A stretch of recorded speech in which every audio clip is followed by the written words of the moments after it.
በዛሬው ቪዲዮአችን እግዚአብሔር ለአገልግሎት እንደጠራችሁ እግዚአብሔር ለአገልግሎት እንደለያችሁ ምልክት የሆኑ 7 ህልሞችን እናያለን።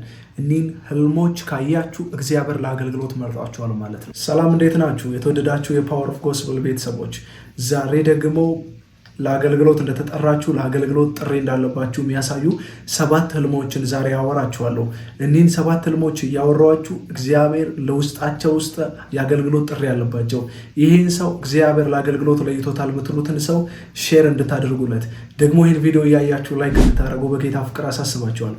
ላይኩን ስለሚጠቅመኝ ላይክ አድርጉ፣ ሼር አድርጉት፣ ሰብስክራይብ ማድረግ ደግሞ እንዳትረሱ። ዛሬ እግዚአብሔር እንዴት አድርግቶ ወደ አገልግሎት ከማስገባቱ በፊት እንዴት አድርግቶ እንደሚናገር ነው የምናየው። በመጽሐፍ ቅዱስ ላይ እንደዚህ አይነት ህልሞችን ያዩ ሰዎችን ደግሞ አንስተን እናያለን። በመጽሐፍ ቅዱስ አንድ ዮሴፍ የሚባል ልጅ ብላቴና የነበረ ሰው እግዚአብሔር ለንግስና ቅባት ሲጠራው ወይም ደግሞ ንጉስ እንዲሆን እግዚአብሔር ሲመርጠው የመጀመሪያው ነገር ምንድነው ያደረገው ካላችሁኝ፣ ህልምን ያሳየው። ነዶ ሲሰግዱለት ያሳየዋል። ጨረቃና ፀሐይ አንድ ላይ ተደምረው ሲሰግዱለት ያሳየዋል። እና እግዚአብሔር ከንግስናው በፊት ከ30 ዓመት በኋላ የሚሆነውን ነገር እግዚአብሔር ገና በብላቴንነቱ ገና በልጅነቱ በህልም ይናገረው ነበር። ነገሩ ሳይሆን ነገሩ ሳይፈጸም እግዚአብሔር ምልክት ይሰጠው ነበር። ህልም ማለት መንፈሳዊው ዓለም ላይ ሊሰራ ያለውን ማመልከቻ ማለት ነው። ህልም እያያችሁ ነው ማለት ነገ በህይወቶቻችሁ ላይ ሊሆን ያለውን ፊውቸር በህይወቶቻችሁ ላይ ሊደረግ ያለውን እግዚአብሔር እያመለከታችሁ ነው ማለት ነው። ብዙ ጊዜ ሰዎች የሚሸወዱት ህልም አይታችኋል ማለት ይሆናል ማለት አይደለም። እሺ ሆኗል፣ አሁን ተፈጽሟል ማለት አይደለም። ህልም አይታችኋል ማለት ያን ነገር እንድትሆኑ ወደዛ ነገር እንድትገቡ ምልክት እየሰጣችሁ ነው ማለት ነው። ስለዚህ ዛሬ እነዚህን የአገልግሎት ፓሽን ያላችሁን ሰዎች፣ የአገልግሎት ረሃብ ያላችሁ ሰዎች እኒህን ህልሞች ካያችሁ እርግጠኛ ሆኜ ነው የምነግራችሁ እግዚአብሔር ለአገልግሎት ለይታችኋል ማለት ነው። አንዱን ህልም አይታችኋል ማለት እግዚአብሔር ለአገልግሎት እንደጠራችሁ ምልክት ነው ማለት ነው። ሜሴጅ እያስተላልፍላችሁ ነው። የመጀመሪያው ነገር ምንድነው ካላችሁኝ፣ ትልልቅ ቦታዎች ላይ ትልልቅ አዳራሾች ሰዎች የተሰበሰቡበት ቦታ ላይ ስትዘምሩ ወይ ደግሞ ስታስተምሩ ካያችሁ እግዚአብሔር ለአገልግሎት እንደለያችሁ አንዱ ምልክት ነው ማለት ነው። ትልልቅ ስቴጆች ላይ ትልልቅ ሰዎች የተሰበሰቡበት ቦታ ላይ ትልልቅ ቦታዎች ላይ ቆማችሁ ስታወሩ፣ ስትሰብኩ፣ ስታስተምሩ ወይ ደግሞ ስትዘምሩ ካያችሁ የዝማሬ ቅባት እንዳለባችሁ እግዚአብሔር በትልልቅ ሰዎች መካከል እንደሚያቆማችሁ ምልክት እየነገራችሁ ነው ማለት ነው። ሌላው ስትሰብኩ ካያችሁ፣ ስታስተምሩ ካያችሁ እግዚአብሔር በብዙ ህዝብ መካከል ሊያቆማችሁ እንደሆነ እግዚአብሔር በብዙ ህዝብ መካከል አሳልፎ እንደሚሰጣችሁ አንዱ የአገልግሎት ጥሪ እንዳለባችሁ የሚያሳይ ህልም ነው ማለት ነው።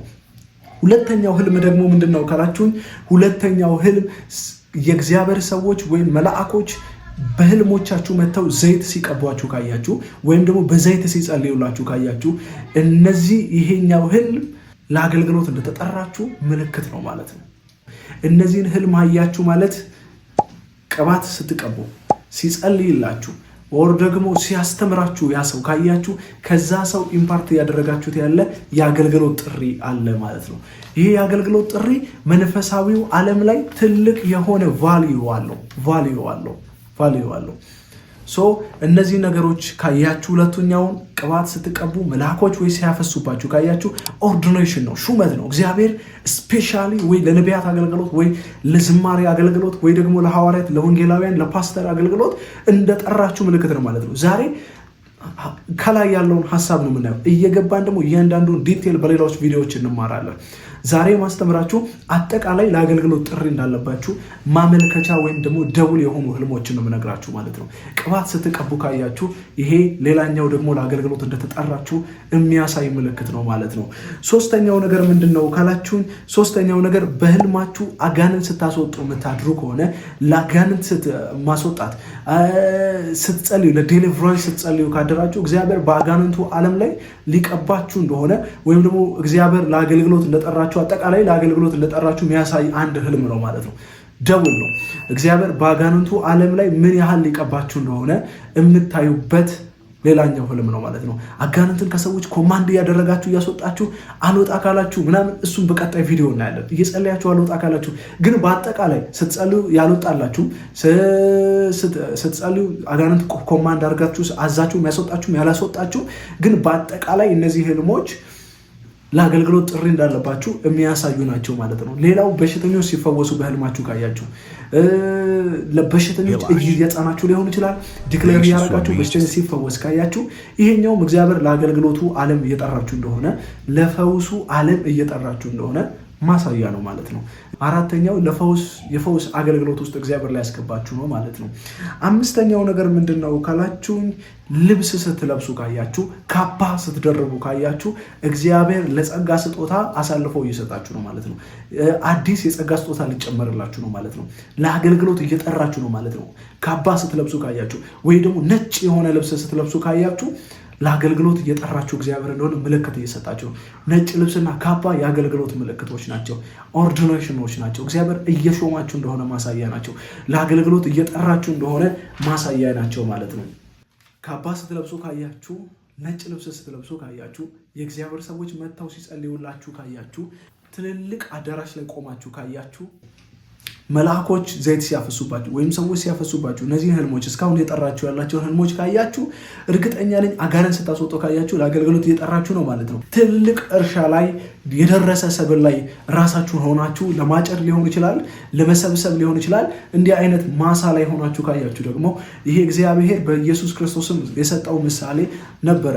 መከሩ ሰራተኞች ጥቂቶች ናቸው፣ መከሩ ደግሞ ብዙ ነው እንዳለ መከር ላይ ሆናችሁ ካያችሁ፣ እርሻ ላይ ሆናችሁ ካያችሁ፣ አንድ እግዚአብሔር ለወንጌል እንደጠራችሁ የሚያመለክት ድሪም ነው ማለት ነው። እግዚአብሔር ለአገልግሎት እንደጠራችሁ፣ እግዚአብሔር ምሪት እንዳስቀመጠባችሁ የሚያመለክት መልእክት ነው ማለት ነው። እግዚአብሔር ለአገልግሎት እንደጠራችሁ የሚያመለክት መልእክት ነው ማለት ነው። ሌላው ደግሞ ምንድን ነው ካላችሁኝ፣ ጭቃ ውስጥ የገቡ ሰዎችን ወይም ደግሞ ጉድጓድ ውስጥ የገቡ ሰዎችን ጎትታችሁ ስታወጡ ካያችሁ፣ ጎትታችሁ ስታወጡ ከዛ እየረዳችኋቸው በገመድ ሊሆን ይችላል፣ በእጃቸው እየደገፋችሁ ከዛ ነገር ስታወጡ ወይም ደግሞ ስትመክሩ ካያችሁ፣ ሌላኛው ደግሞ እግዚአብሔር ለአገልግሎት እንደጠራችሁ ማሳያ ነው ማለት ነው። እነዚህ ከጉድጓዱ ስታወጡ፣ መንገድ ስትመሩ ደግሞ ካያችሁ፣ እንደዛም ደግሞ እግዚአብሔር ለአገልግሎት እንደጠራችሁ ማሳያ ነው ማለት ነው። መንገድ የጠፋባቸውን ሰዎች መንገድ ስትጠቁሙ ካያችሁ፣ ሌላው እግዚአብሔር ለአገልግሎት እንደጠራችሁ፣ ለጠፋው እየተቅበዘበዘው ላለው ትውልድ መንገድ እየሆናችሁ እንደሆነ ማሳያ ነው ማለት ነው። ስለዚህ እያንዳንዱ ነገር የምታያቸው ህልሞች መንፈሳዊ ትርጉም አላቸው ማለት ነው። ስለዚህ እነዚህ አሁን ያልኳችሁን ህልሞች ካያችሁ እርግጠኛ ነኝ እግዚአብሔር ጥሪ ውስጣችሁ አስቀምጧል ማለት ነው። ይህን ጥሪ ቸል እንዳትሉ እግዚአብሔር ተደጋጋሚ ጊዜ እያወራችሁ ነው ማለት ነው።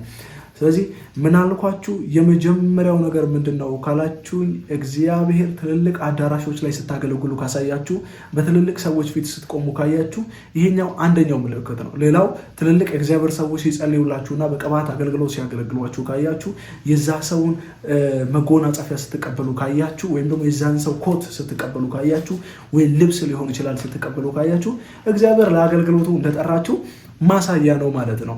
ሌላው ምንድነው ካላችሁኝ፣ እርሻ መሃል ቆማችሁ ካያችሁ፣ ይሄም እግዚአብሔር ለመከሩ አሳልፎ እንደሰጣችሁ ማሳያ ነው ማለት ነው። ሌላው ደግሞ ምንድነው ካላችሁኝ፣ አጋንንት ስታስወጡ ካያችሁ፣ ሰዎች ሲፈወሱ ካያችሁ፣ ሰዎች አጋንንት ከላያቸው ላይ የጮኸ ስታስወጡ ካያችሁ፣ ይሄ እግዚአብሔር ለአገልግሎት እንደጠራችሁ ማሳያ ነው። ሌላው ትልልቅ የእግዚአብሔር ሰዎች ካባ ሲለብሷችሁ ካያችሁ፣ ወይም መልአክ ሊሆን እናንተም ስትለብሱ ካያችሁ፣ እግዚአብሔር በውስጣችሁ ትልልቅ የሆነ የአገልግሎት ጥሪ እንዳለባችሁ ማሳያ ነው ማለት ነው። ዛሬ ለአገልግሎት እንደተጠራችሁ ማሳያ ምልክቶች፣ ደውሎች ናቸው። አሁን እያንዳንዱ ነገር ዲቴል ብንገባበት ሳይም አይበቃ ነው። ስለዚህ እሱን በሌሎች ፓርቶች እናስተምራችኋለን።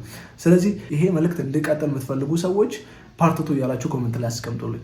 በፓርትቱ ደግሞ እያንዳንዱ ነገር ዲቴል እናያለን። ለአገልግሎት ጥሪ ያለባችሁ እንዴት አጋንንት ስታስወጡ እንዴት የሆነ ነገር እሱን ፕራክቲካል ማድረግ እንዴት እንደምትችሉ ደግሞ በደንብ በሰፊው አሳያችኋለሁ ማለት ነው።